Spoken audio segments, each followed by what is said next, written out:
What's up, everyone? Good morning, good afternoon, and good evening. I am Doctor. I'm not Doctor. Not That is yet. not yet. That is a complete brain fart. I apologize for that. We were sharing a laugh backstage before we came on, but I am Justin. And I'm Doctor. I'm the Dr. Yeah, Lynn. she's the doctor, and welcome to another episode of Working It Out Across Generations. We are very excited for today, and I'm actually going to let Dr. Lynn get us into what today's about. Yeah, well, if this is your first time joining us, we talk about all things conflict. So, conflicts that happen in your everyday life, the big and the small, and all the different topics that lead themselves to conflict. So, today we're really excited because we are in a personal connection with our special guest, who is Gabriel Vargas, and he is the owner, trainer, and chief motivator of Survive 41 Gym in Money Earning Mount Vernon. For those who don't know, yeah, I'm dating myself way back. That was Heavy D, Money Earning in Mount Vernon. That was his thing. So I know Heavy D. Shout out Heavy D. Cool in the gang. I don't know. Cool in the gang. Well, he's got Heavy D and the boys. Word. No, he's got some work with them, right? Maybe I am too young. This is probably where I let your generation shine. Yeah, you're gonna let my generation have this one. Absolutely. But in any case, in Mount Vernon, New York, and he's a special person, and it is a very special place. So while we are connecting with him, we just want to tell you a little bit about our own experience. Why we really wanted to have him on today, because his topic, or the topic for today, is getting comfortable with the uncomfortable, right? And there's so much of discomfort in the world today. People are really we're living in chaos, to be honest. And a big part of it is about our minds, our mindset, how we view the kinds of conflicts that are coming up for us, how we sit in them or don't sit in them, how we run from them. And we talk about that here on this show, where we talk about people avoiding conflicts. And you really cannot, you can only avoid but so much. And what we find when we avoid is that it gets worse. Conflict escalates. So we wanted him to come on to talk, because we have gotten to know him. It's been under a year now. Both of us are really blessed to be a part of the Survive 41 Gym, and we've gotten to know him and some of his story, which is an incredible story. And we know that what has helped him to thrive, not just survive, but survive, yes, and thrive, is his ability to get comfortable with the uncomfortable. And he teaches that beyond the physical in the gym, right? Many of us who have worked out in any way, whether you're in the gym or not, we know the physical feeling of being uncomfortable and trying to get comfortable with that. And a lot of us never do. We just kind of plug through it, right? And just go, let me just get this over with. But it's really different when your mind says, I'm comfortable with this discomfort. And I know for myself, he has really encouraged me through being uncomfortable. And I'm one who has done working out throughout my life. I've done all kinds of things, including dance and martial arts, as well as being in the gym. So I have had the opportunity to be uncomfortable a lot, but it's a great experience at this age, y'all, at this age, to be a part of a gym community family, where not only do we learn how to be uncomfortable in our bodies, but we learn how to train our minds and use our minds to be able to get comfortable with it and use it. So, Yeah, we've actually, enough? yeah, I mean, I think that's great. I think, Okay. just for me personally, like, this is someone who truly has in the very short time that we've worked together, started to help change my life and enhance some of the areas in which I do feel strong, and some of the weaknesses that I'd like to just feel a little stronger in. Right. And so I think that's all that it's about. It is a process. It is showing up to do the work. But I think that he's very much just an advocate for showing up. Right. Give what you can give on that day. Right. We know that varies. However, as long as you're showing up and you're doing the work, it will add up to something as small as all. We say that all the time in our personal work, in our other work that we do with other clients and stuff around this topic.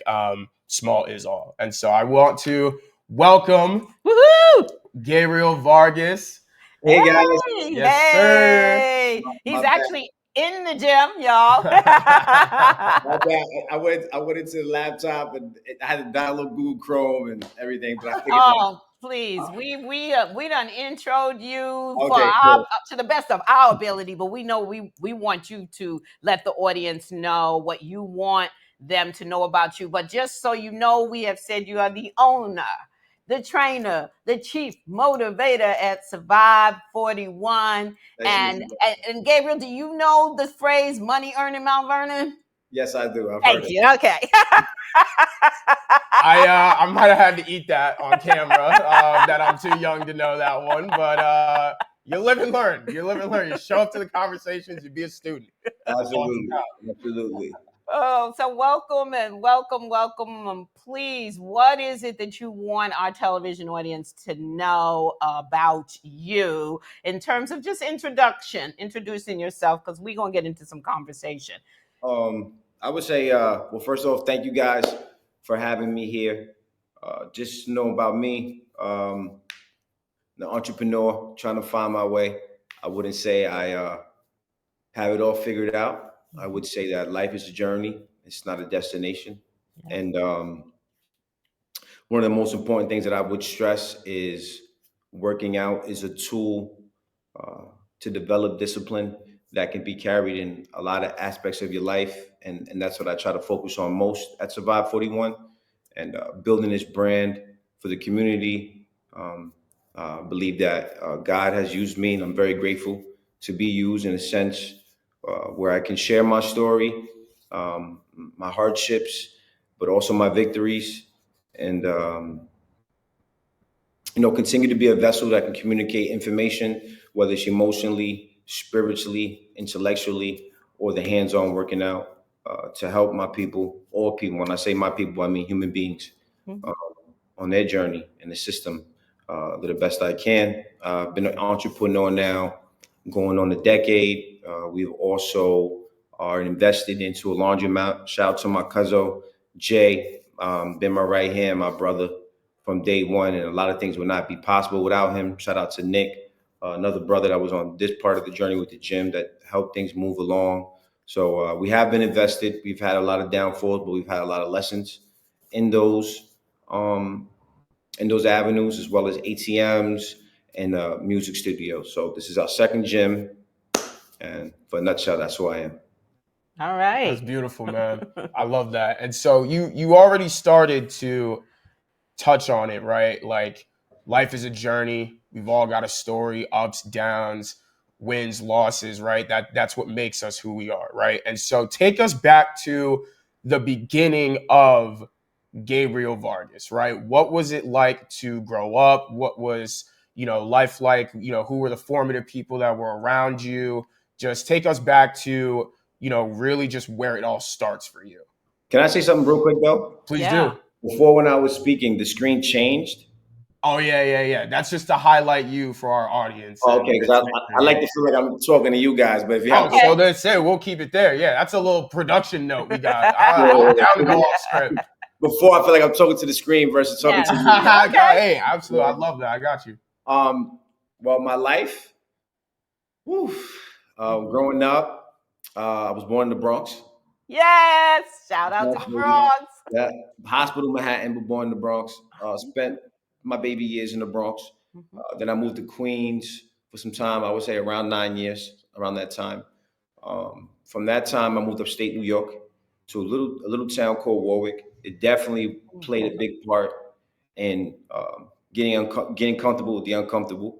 It It was a big transition as far as geographical location, and it was definitely a switch in culture for sure. Um, we lived in a development called King's Estates, and it was one of the first townhouses developments developed there, and we was definitely integrating as Latinos and African Americans, blacks, things like that. So it was a big transition for me for sure. And very young, I was exposed to racism. I was exposed to inequality, injustice. Got to realize that a lot of things that we perceived maybe to be of the past wasn't. And there was a lot of adapting there. I believe my father and my mother did the best that they could in their understanding to relocate us in the thought frame or the dialogue that they was having.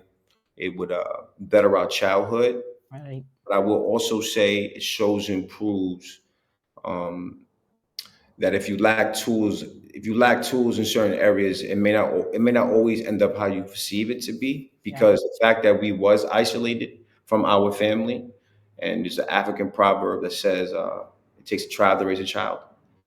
So being that we was isolated and their relationship wasn't healthy, I think it did more damage than good. Um, Not having the family, the grandmothers, things like that there to help with the burden of having 5 children. So it was 5 of us. My dad had 7, but in my household it was 5. So it was 7 that we grew up. My mom, my dad, I was 5. Not having that, I think my mom going through a lot of things as a woman. Now that I'm a man, I understand, dealing with the queens I have in my life and having a better dialogue with that and understanding that. Um, it just wasn't good. And being that it also created more financial struggles versus the city. You have ways of transportation, things like that. Now you're adding more bills. Once again, you're not with the family and them not having. So it definitely was it was a rough upbringing to say the least. Very young in that household, I had to find a way to escape, and that's how I found myself back in the streets, just looking for guys to relate to, looking for a family. I wasn't really raised with no grandparents or uncles or titis. I didn't really have that. Right. I did have family members, but they wasn't involved in my life. Right. So in the essence, I didn't have it. As far as being like who influenced me, well, my father definitely was a big influence. And I would say now, if I'm being honest, it's more in retrospect as a man that I can see what he was doing versus what I could see at the time. Yes. Yeah. At that time, we didn't really have a good relationship, honestly. I couldn't really understand the ways of his teaching. And he was a correction officer from Rikers Island. So he was a little bit on the rough side, you would say. Right. But he definitely influenced. I would say, if I could sum it up, I would say individually, my parents were amazing. And collectively, they were horrible. If that's fair to say. Yeah. So, my mother taught me a lot of things about being spiritual, cleaning, being tidy. Right. My father taught me a lot of things about self-discipline, working out, being a man. So individually, they taught me a lot of great things. They definitely had a impact on who I am today. And as far as I was always like the big brother, even to the older guys. Sense of wisdom that was given to me, I guess you could say.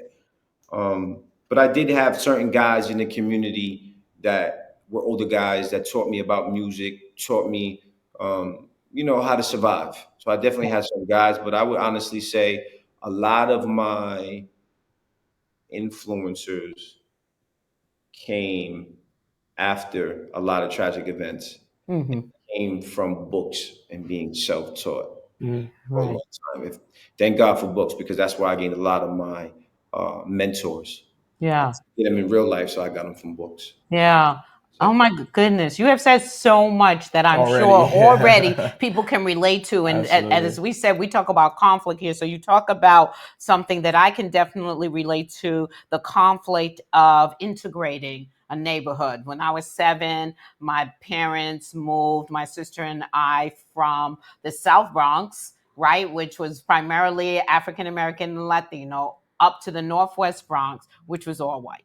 Right. And they thought it would give us a better education. And what they didn't realize is the conflicts it presented culturally for us. And then, even though we had family in the South Bronx, when we would go back, we were considered, oh, we're acting white or better than, and for folks who don't understand that, the conflict of that is huge. So hearing you speak about that, I'm sure that you have already established a relationship with a lot of people, because a lot of families who are Black, African American, and Latino do that same journey for their own reasons of bettering, right, for their kids. But then, when did you discover the gym or working out and spirituality?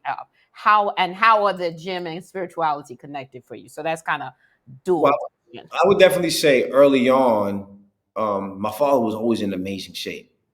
And my Oh, father okay. raised me as an Afro Latino. So he was a Mm-hmm. in man, right? So we used to joke around about that, like, Dad's because you're darker, so you can see your cuts more, you know? But all jokes aside, he definitely affected my subconscious now. And once again, like a lot of things that I say now wasn't present, but it's Right. in retrospect. Mm-hmm. He definitely influenced me to work out. He put that program in us. The one of the benefits of going to school upstate New York was they had a lot of programs. Mm-hmm. So I was involved in football. I was involved in a lot of sports. I wasn't able to maintain it, unfortunately, because of my behavior. Um, but I was introduced, and my older brother, he did very well. He excelled in sports and football, so he was an example for me for sure. And the Right. guys that he was with working out, so it was always something that was instilled in me.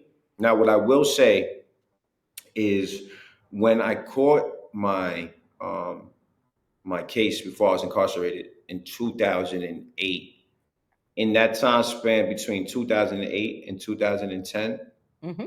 um, being that my father was a CEO and he knew the violent environment I was going into, we literally trained as if Yeah. something would happen. So we prepared for knife attacks, we prepared for hand attacks. He would show my he would teach me how to wrap my arms in case I was attacked, different things that I could use and things like that. So we got more serious into training then. In those 2 years, we was training consistently. And Mm-hmm. then once I was incarcerated in actual, so I caught my case in '08. I did some local jail time, and then I was released, and I fought my case for approximately 2 years. And then I was incarcerated in state prison from 2010 to 2012. Mm-hmm. In that time is when fitness became everything Yeah. for me. And it was originally, the dialogue in my head was like, I have to be a warrior. Mm-hmm. Lifted weights and hit the bag and ran, so make sure I could cover all aspects of in case I was in an altercation. That was really the mindset. Right. But from then, once I was released, it was just certain things that I learned while being incarcerated: reading, keeping a strict habit, um, isolating myself from bad association. That's something in prison, you just mind your business. And then working out. Definitely was like, when I would, get into those spaces, especially what happened with my father during my incarceration. Once again, in retrospect, when I came home, I realized what carried me through was fitness. That was Mm-hmm. my only outlet. Right. And that since then, so you can say now for the last, 2024, right? Mm-hmm. Wow. So yeah, you can say for the last, I have worked out consistently for 14 years. I never stopped. Yeah. Um, but it really started in 2008, so about 16 years ago. Mm-hmm. Mm-hmm. Yeah, I've been into fitness, and it just changed me so much, because what you embody in the gym, that hour a day, and then the consistency of, even the thought process of like, I know I got to go back to the gym tomorrow, and your body's aching and you're hurting and you're tired or you don't feel well. And there's all these laundry lists of excuses not to do it. When I was able to embody that discipline, when I was able to, transmute that negative energy into the gym and go in feeling negative and come out feeling positive, Mm-hmm. I realized that it was the blueprint to all my success. And Wow. um, here we are now. Give me 1 second. That was my mom. Okay. No problem. Shout out, mom, dudes. Yes. She's bringing my son down. So All Oh, right. beautiful, Yes. beautiful. 1 second, guys. My bad. Of That's all course, right. of course. Hey. Family first. Hey, mom. Absolutely. I'm middle of a podcast interview. Oh, okay. I was gonna say send me the address quickly. I'm bringing your suit and I'm about to go up there. Okay, right. All you gotta do is Google it, Mom, but I'll send it. Okay. but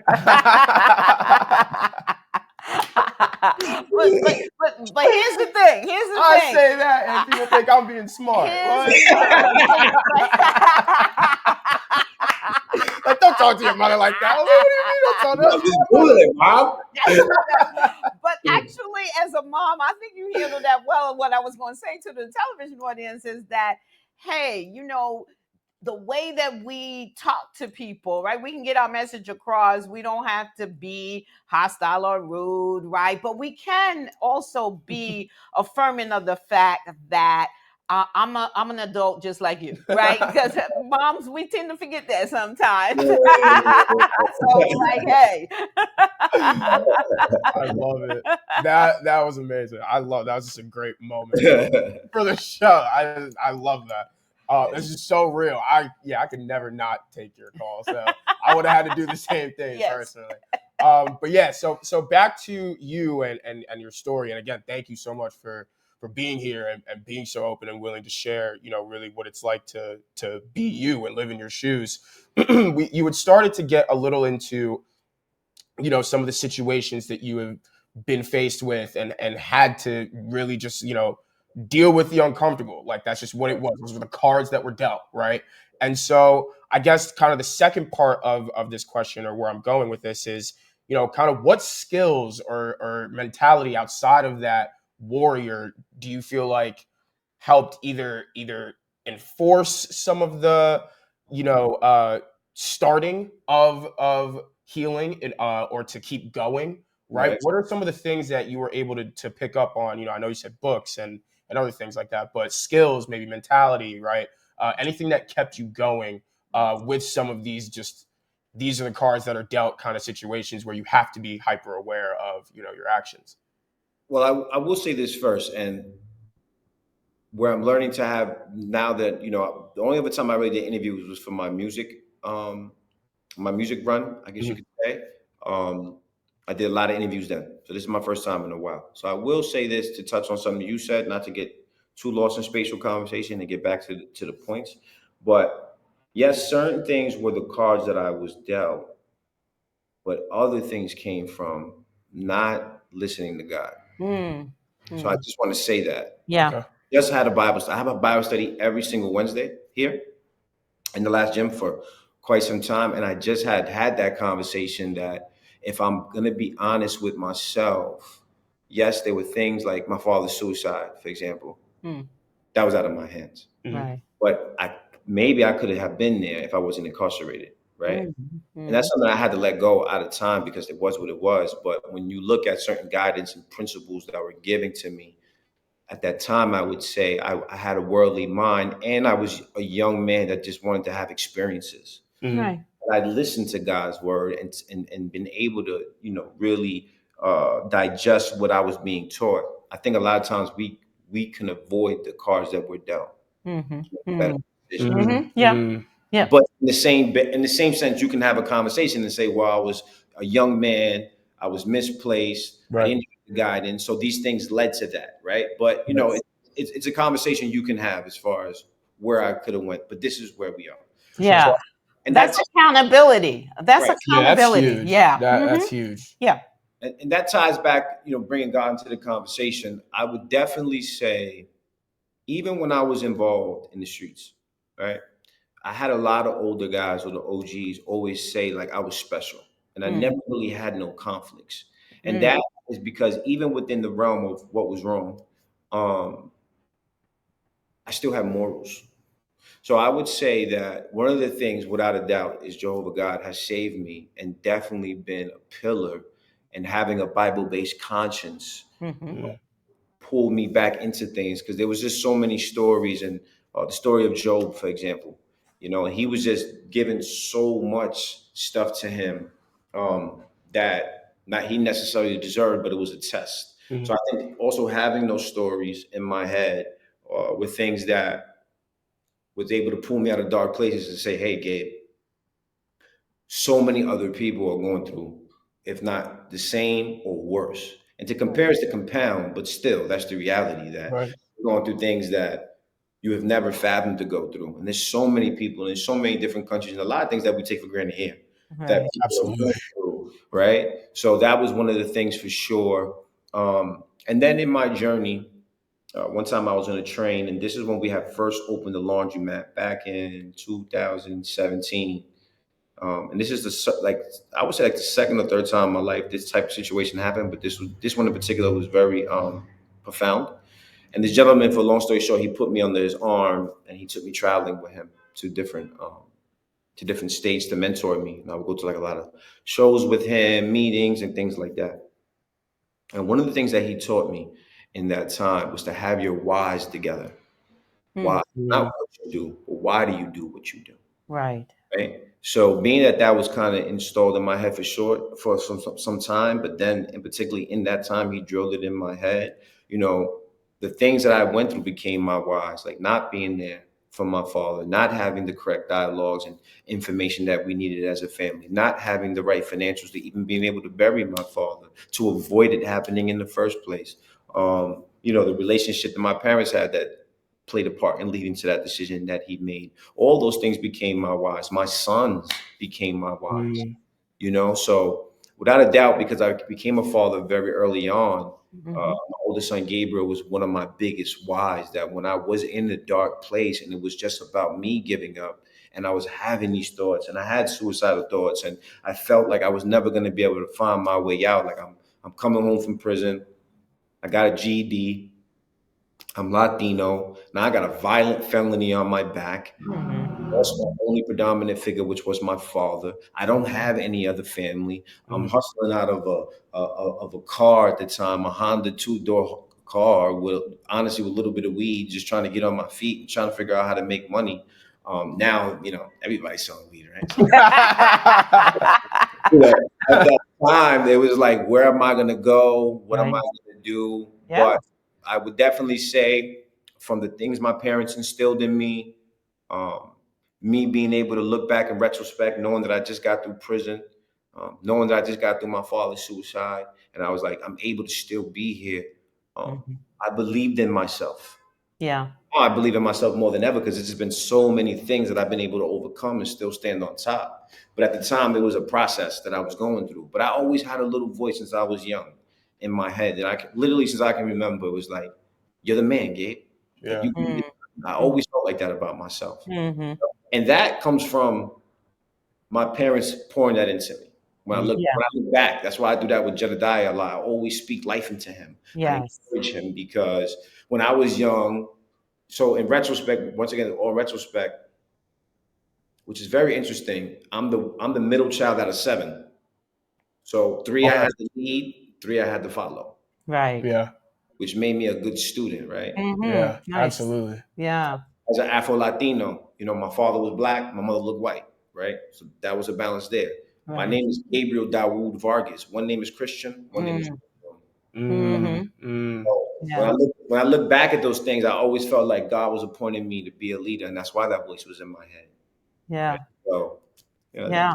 that's what I would say. I love that. I love that. Okay, so yeah, now we could talk for I hours, know, right? bro. Oh my I hope God. y'all are really hearing, because Yes. sometimes people, when we talk about conflict, people have this image in their head like maybe it's a big war or something, but we're talking Mm, about the kinds of things that create conflict, or the kinds of conflicts that are in the world that affect our lives, right? And we may not call it conflict, but we know, because this is the work we do, we know you're dealing with conflict, and you've got to really learn how to deal with it, big or small. Now, I'm going to say this to you, Gabriel, without naming names. What are some of the mistakes that you see your clients making when it comes to how they deal with being uncomfortable, like in the gym, or how that plays out? Without naming names. All right. I would say I preach this a lot, and I think it's just, there's harmony in truth, right? Right. So wherever you find truth, you find harmony.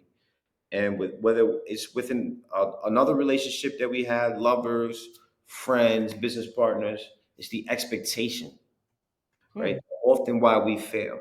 And I feel when I look at a lot of my clients, it's the expectation of how the day is supposed to go, the expectation of what the results are supposed to look like, Mm. of the time it is. Like, you a lot of times I experience clients that get frustrated from the day that they had, but it's like you had the day. You came in, you got it done. Yeah. Have a healthy correlation with the work and not the result. I think that's one of the biggest things that I could push on my clients. Like, Mhm. Yeah. fall in love with the work and the process. The Mm. results come, and have an understanding of what that looks like, how long that's going to take, So you know, good. consistency is going to take. And I would say the other two big things, which is why I offer the best of my abilities through Crystal from Gifted Hands. I call it Gifted Hands Hmm. for the sports recovery, Right. and through Z for the health and wellness, because Hmm.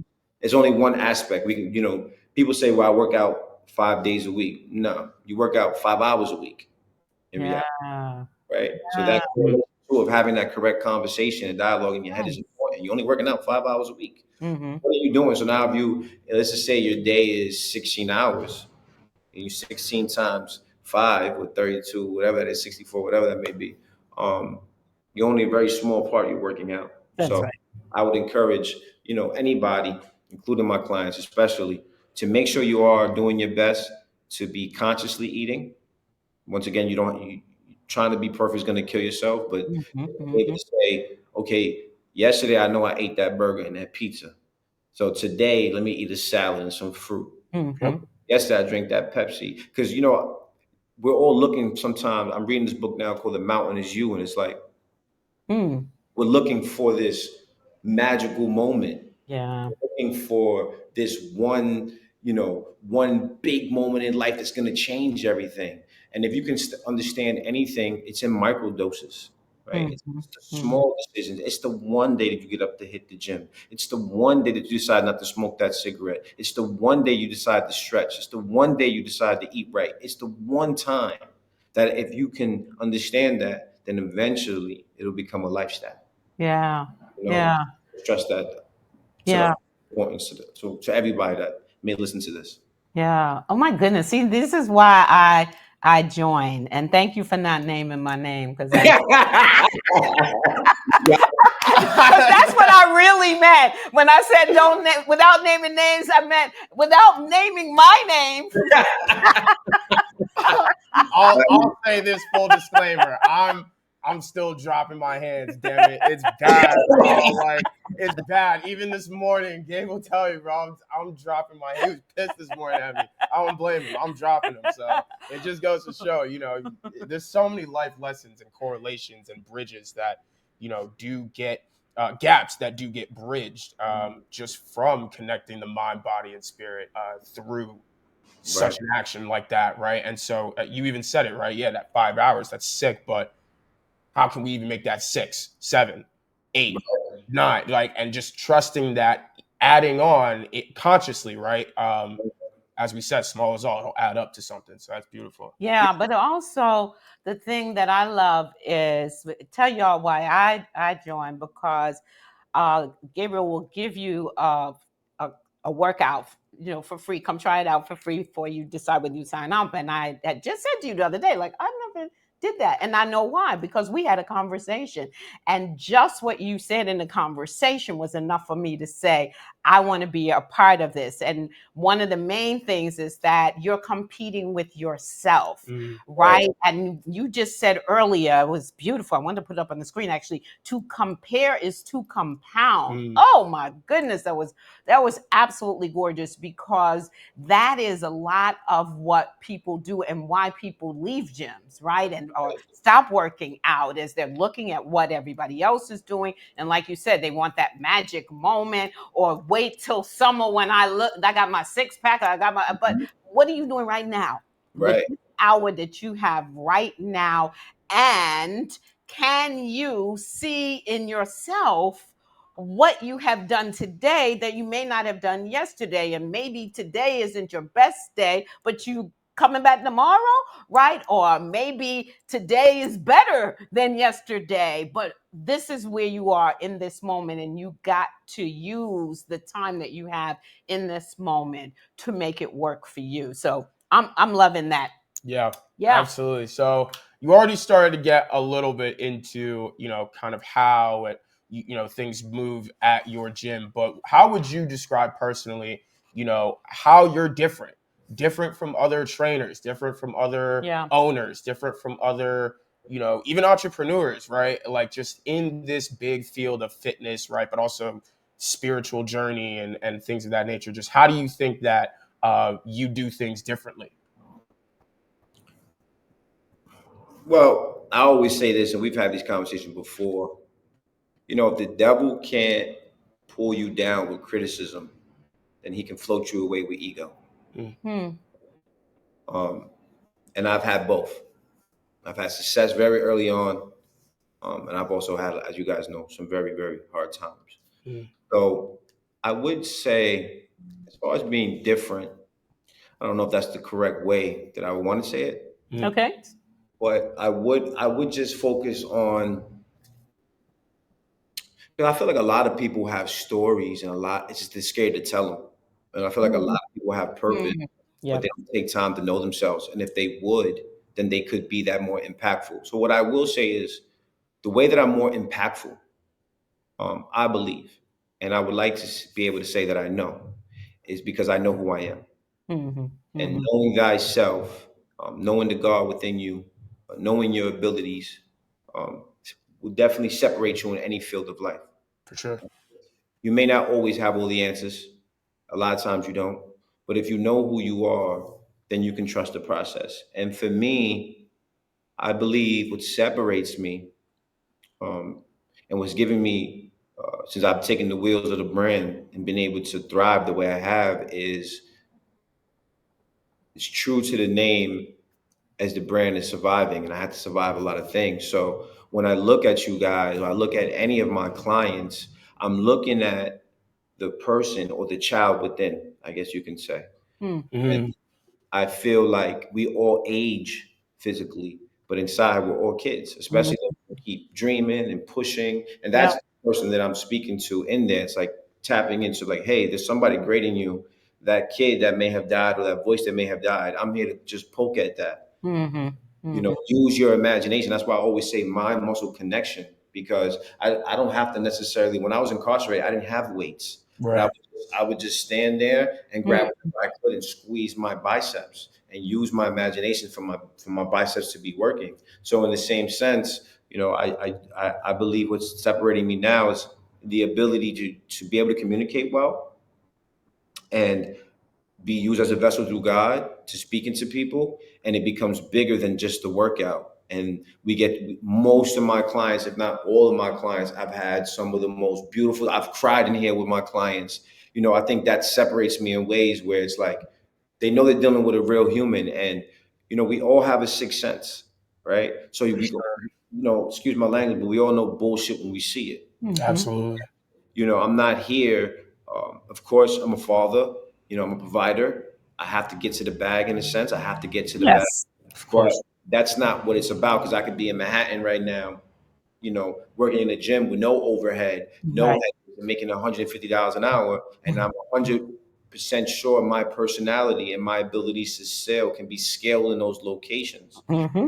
Generally, stay here and where I'm at, even that you guys know you guys were there through the whole transition in the gym closing and having to build another gym, was because I genuinely felt like God was moving me to help my people. And once again, if I'm gonna be 100% honest, when I say my people, I do mean my people like Latinos and blacks, but I also mean my people in the human race. And the only reason I say that is because I relate to my people and our struggles. And not to say that, our counterparts don't have those struggles, Right. but I haven't really been privy to too much of that. What I have been Absolutely. privy is to us and Yes. those struggles. So I definitely feel like that's what separates me. I mean what I do. You know how you guys, like I say this all the time, there's clients that they're paying me monthly and they don't show up. And I could easily be like, man, that's a bag, leave it there. No, I'm on your ass. Like, yeah. Yes, I know. Because I know that I believe and I know that God has put me here for a reason, and Mhm. these people are put in my life for a reason, and that this working out, this community, these conversations could save a life. Yeah. You know, and if I can contribute in that way before I leave this earth, then for me that's one of the best things that I can do. So I mean what I say, I love what I do, and I love my people. Yeah. I think, and thank you so much. I can't thank you enough, because one of the points that I want to speak to is you just said how people are scared to share their stories, right? Mhm. And rightfully so, because I think as society, right, we've kind of made storytelling, our personal storytelling, and even breaking bread in certain aspects kind of like weird, or like a burden, or something that's kind of taking away from the energy of whatever moment, right? Right. Kind Or of, weak. or weak, or Yeah. you're like, just like, why are we talking about this now? Like, we're having a good time, like, and that suppression is only feeding that distancing from such a value that we honestly all have within us, wanting to share, wanting to give, right? And so I can't thank you enough, because I think that people do take this process sometimes for granted, Yes. when it's really a true honor to hear someone tell you who they are, for who they are, knowing that there's still so much more to learn, Mhm. right? Like the humanity of it, I think is just that's something that I've never seen as anything I could take for granted. And I appreciate this so much. It's been a great conversation so Yeah. far. So Yeah. And Gabriel, wow. we know. Oh, I'm sorry.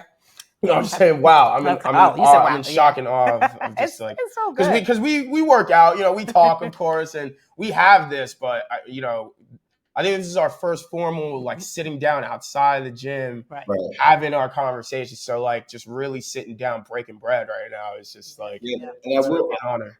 I do want to say too, like, and I never want this to be misunderstood. You guys pour into me as much as I pour into you guys.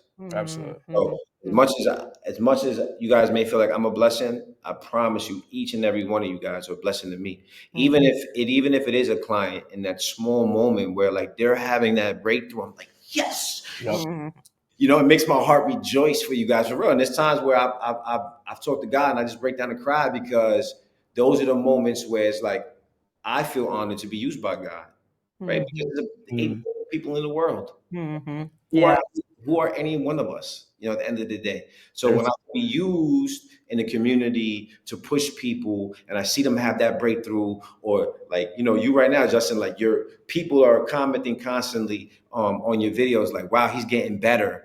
And today you was jumping that rope and you was moving your feet. I'm like, go Keith, go Keith. oh, you feel me? I'm sorry. Don't get him started. No, it's real. No, it's real. Hey, it's real.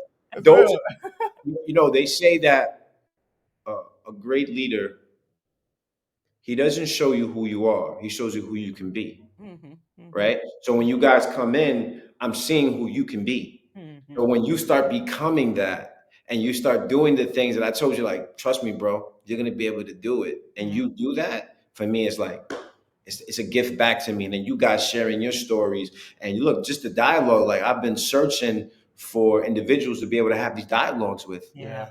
So vice versa, like whether we're having the small, pockets of conversations in the gym or larger conversations like these, it's so beneficial to me. Because I get to open my mind and speak and get outside of the gym things and share with the world what's in here and what's in here as well. So, Yeah. thank you to you guys too, man. It's definitely been a blessing. Oh, Absolutely. this is such a blessing. Absolutely. Yeah, I feel like a part 2. But anyway, I'm gonna take advantage of the part right 1. now, right. Okay. So I'm a mom, as you know, and you are a father, a dad, and I believe that those aren't necessarily the same things, right? But you are both indeed. So how do you instill this in your sons? Like, how do you instill the kinds of things that you're talking about with us today in your sons? Well, the number one thing when a lot of parents come to me and you touched on something earlier, like people not wanting to be open, and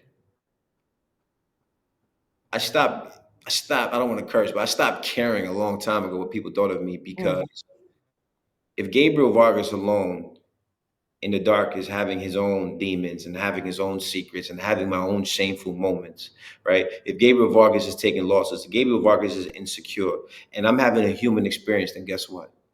So is everybody else. That's right. Um, so with my children, I tell parents all the time, whether they like it to hear it or not, are you in the gym?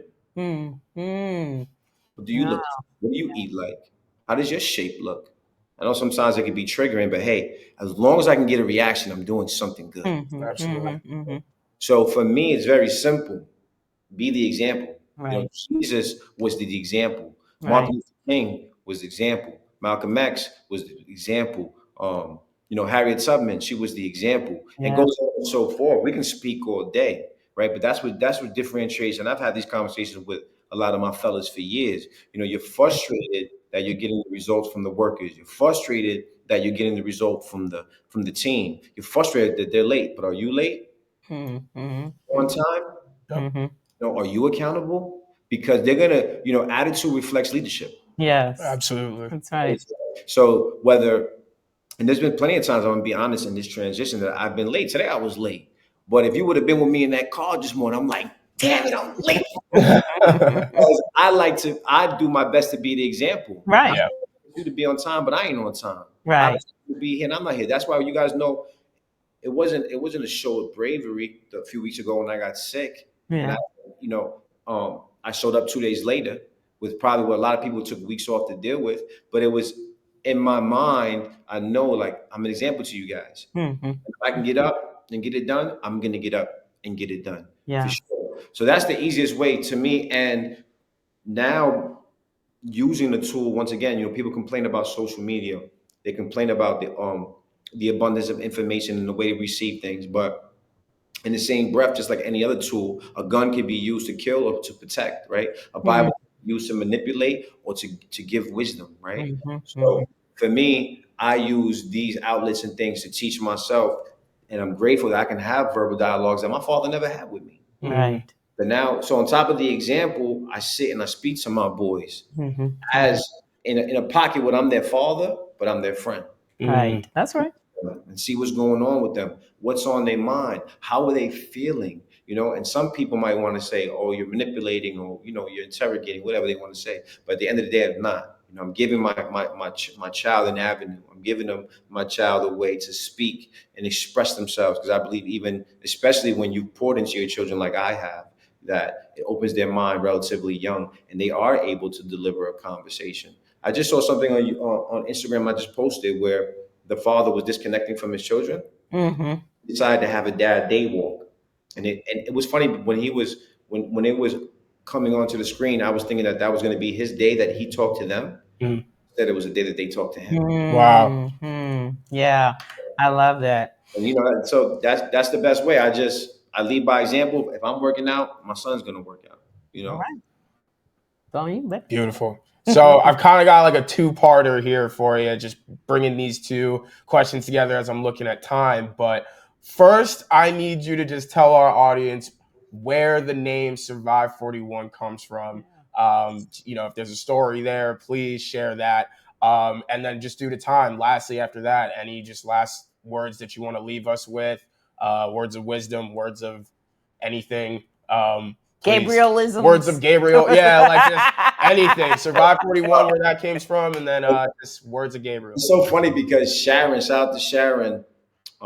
She said the other day, she said, I've been working on a book for some time. I just haven't had the time to really finish it. It's called The Hustler's Way Out, right? We need that. But she dropped the name on me. She said, The Gospel of Gabriel. I've been thinking about correlating that and tying that in somehow. I would say, shout out to Coach O. Shout out to Nick. Shout out to my cousin Jay. My right hand has been involved in everything. Me and him definitely have been the ones that carry the torch for quite some time for the team to get on. J&Gs and everything. I always say that. But the brand, the Survive was more I would say it was a combination between minds and God, because originally the name, we just wanted to create something that I had did something called Tough Mudders, and I wanted to have a scalable brand. So we collectively came up with Survive. But as time passed on and things transitioned, and I became the one to hold the reins, it was definitely God sent, because I was able to put my story behind Survive. That's what the brand 100% stands for now. It's a brand of not only surviving the workouts, but using the tools and using the community to build a mindset and the spiritual, the emotional, the intellectual, and the physical, to learn how to survive, and not only survive, but most importantly, thrive. So if I could leave you guys with anything, those who still like, we don't make best decisions. We don't make best decisions in a surviving state. So I would say, use the tools that you have, whether it's working out, whether it's talking, eating, fasting, reading books, spiritual walks in the park, putting your feet in the dirt. Just open your heart to God, open your heart to the universe, whatever you want to say. Look for direction. Each and every one of us have a talent. Each and every one of us have a purpose here. Don't be scared to share your truth, but learn how to have a truth that's in a moral compass, a healthy moral compass, because these days that conversation is getting a little bit too wide of freedom. So just ground yourself the best you can, guys. Um, do your best to know your template. When you're in those dark spaces, know who you are, because then you'll know what you need to get yourself where you need to get day in, day out. Trust the process. It's a journey. And even guys like me that have the best dialogue and come up here and seem like they got it all figured out, we don't. We still figuring it out. Right. All right, man. So I love you guys, and I appreciate you guys having me. We Yes. love you Oh, we so love you much, bro. Yeah, too. We got to tell folks where they can find you for sure. absolutely. So if you want to follow Survive 41, it's right there. The first one, Survive_41. And if you want to follow Gabriel personally, at Survive 41 Coach V on Instagram. Do you want to plug an email really quickly? If you Yeah, info@survive41.com. Okay. And we're located 260 West First Street, Mount Vernon, New York. But you can just Google us, Survive 41. We come up, you know where to find me. And Yeah. like I said earlier, I believe in the brand. You come get a free work. And even if that is the only part in our journey where we meet, at least you'll have an experience, guys. Amen. Absolutely. Yes, yes. And you all don't forget to follow, like, subscribe for us too, right? Watch us live on your television, 360, e360tv.com, Roku, Amazon Fire, Apple TV, on the widescreen. Check us out. And then follow us, like, subscribe on our YouTube channel, plus our Facebook page. We love y'all for tuning in. Appreciate you so much, Gabriel Vargas. This was even better than we knew it was going to be spectacular, but this was even better. Yeah, we got to invite you to the cookout to have some more conversation. Absolutely. Guys, you know that. All right. We love you, bro. You're amazing. And thank you, everyone, for tuning in. That's right. Remember, as we say, conflict is here to teach us something about ourselves. So go out there and find out what that is. Love to everyone. And we'll see you next week. All right, guys. All right. See you again. Bye.